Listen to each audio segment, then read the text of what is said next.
In the meantime, though, we're going to take a bit of a pause and bring you our perspective guest today. And we're meeting today one of those seasoned journalists who risk their lives to tell the real stories of what is happening in the world's hotspots. Yaroslav Trofimov is Chief Foreign Affairs Correspondent for the Wall Street Journal, telling stories from across the planet, notably in the Middle East, Africa and Asia. Born in Kyiv, he was even a finalist for the Pulitzer Prize in 2023 for his work on Ukraine and the year before for his work in Afghanistan. But aside from that day job, he also finds time to write books, of course, often based around his experiences and the stories he is told. Now, one of his books, No Country for Love, has just been translated as well into French, Ce pays qui n'aime pas l'amour, and he joins me now here on set. Thanks very much for coming in and talking to us on the programme today. Nice to have you with us. Tell us about the book, first of all. I mean, we hear daily from people like yourselves about the situation now in Ukraine. Perhaps we know rather less about its history, because it's based, isn't it, in the 30s and 40s? Right. So this book is a novel, but it's really based on the real facts, the real history. And the main character of the book, Deborah, is really my grandmother, who was also Deborah in real life, who managed to survive some of the most terrifying moments of the 20th century. The 1930s in Ukraine, the time of the artificial famine that killed almost 4 million people, the elimination of the Ukrainian cultural elites that followed suit, World War II with all its disasters, and the Holocaust, and then the insurgency that followed suit for another 10 years in Ukraine as the rest of Europe was rebuilding. And everyone in Ukraine today has very similar stories that their grandparents, great-grandparents were telling them, because we're all really descendants of the survivors of this, horrifying meat grinder of history. And that really, I think, explains the reasons for the Ukrainian resistance today, because the spirit of never again really animates Ukrainians. And the idea, I think, that's really widely spread in society, almost 4 years into this bloody bloody conflict that is Europe's bloodiest war since World War II, is that no matter the losses, no matter how hard is this resistance, no matter the destruction, the alternative of surrender is worse, because the alternative of surrender is a return to this dark past that I'm trying to describe in this novel, which is it's not a book of history. It's a love story, it's a murder mystery, it's a story of survival and betrayal. And it really examines the cost of survival in a totalitarian society, all the compromises that people have to make to get through it. I mean, you talk about the cost of survival, looking at some of these images. I mean, for people who don't know the history of Ukraine, looking back that far, I mean, of course it covers that period of the Holodomor, the famine that killed millions, the horrors, as you say, of World War II as well. And it's really that you feel that inspires people nowadays too. Yeah, because it's a central fact of Ukrainian history.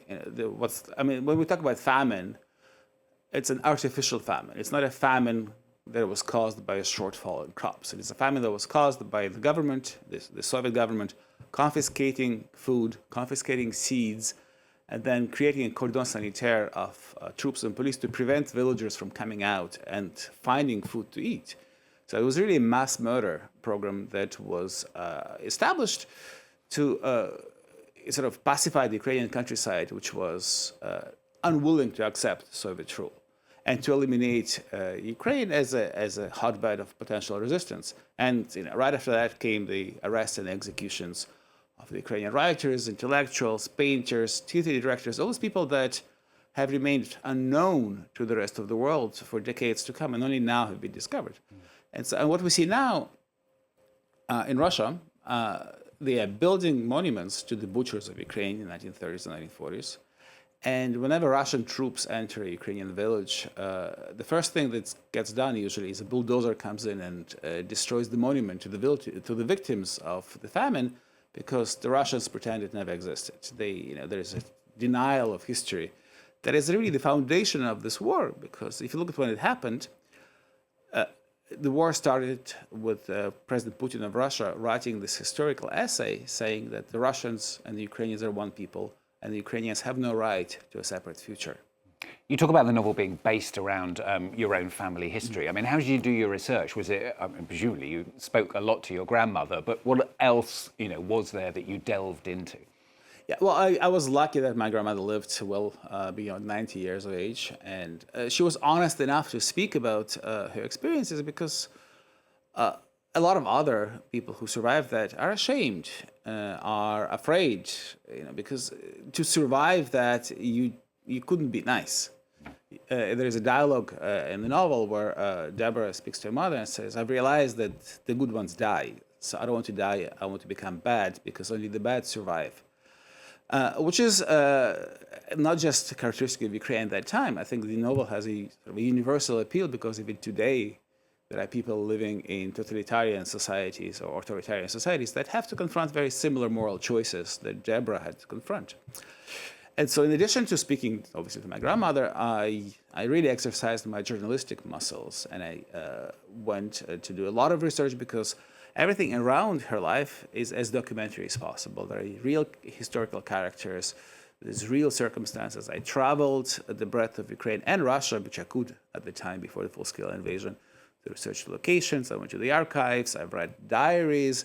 I really went through all the newspapers of the day to understand how people were seeing events. So in a way, it's a book of history of Ukraine for people who are not necessarily interested in the history of Ukraine, because as you follow the fascinating story of this young woman who comes into the big city of Kharkiv full of aspirations and hopes and falls in love and then has to betray and manipulate and do all sorts of things to survive. Along the way, you also learn about Ukraine, which really is a terra incognita for most people in Europe. And for a reason, because being colonized by Russia through most of its history was hidden, subsumed, and whatever people knew about Ukraine was almost always learned through Russian eyes, through the eyes of the colonizer.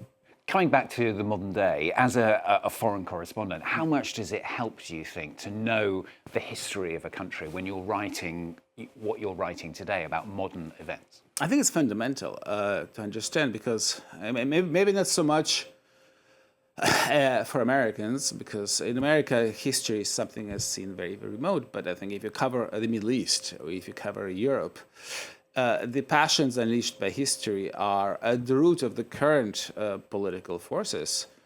I just look at the Israeli-Palestinian conflict. And obviously in Ukraine, it's impossible to understand the ferocity of Ukrainian resistance without understanding the history. And also, it's impossible to understand the reasons why Russia, until now, wants to occupy all of Ukraine without understanding that if Ukraine is really a separate country, then a big chunk of Russian history disappears because Russia claims Ukrainian history as its own. Time to ask a question very quickly about you. I mean, how, when you've got the day job, which must be, highly pressured, do you find the time and the will to want to write novels as well? Well, it's very important to exercise this different muscle of writing, because the style is different, but I think it's very liberating, and writing novels really allows you to maybe get at the bigger truth and to connect emotionally with readers in a way that journalism doesn't let you.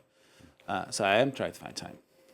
Good to have you with us on the programme today. Great. Thanks very much for coming in, Yaroslav Trofimov, Chief Foreign Affairs Correspondent for the Wall Street Journal, but there's the book once again as well. It's called No Country for Love in English, just translated into French as Ce pays qui n'aime pas l'amour. Thanks very much once again. Thank you.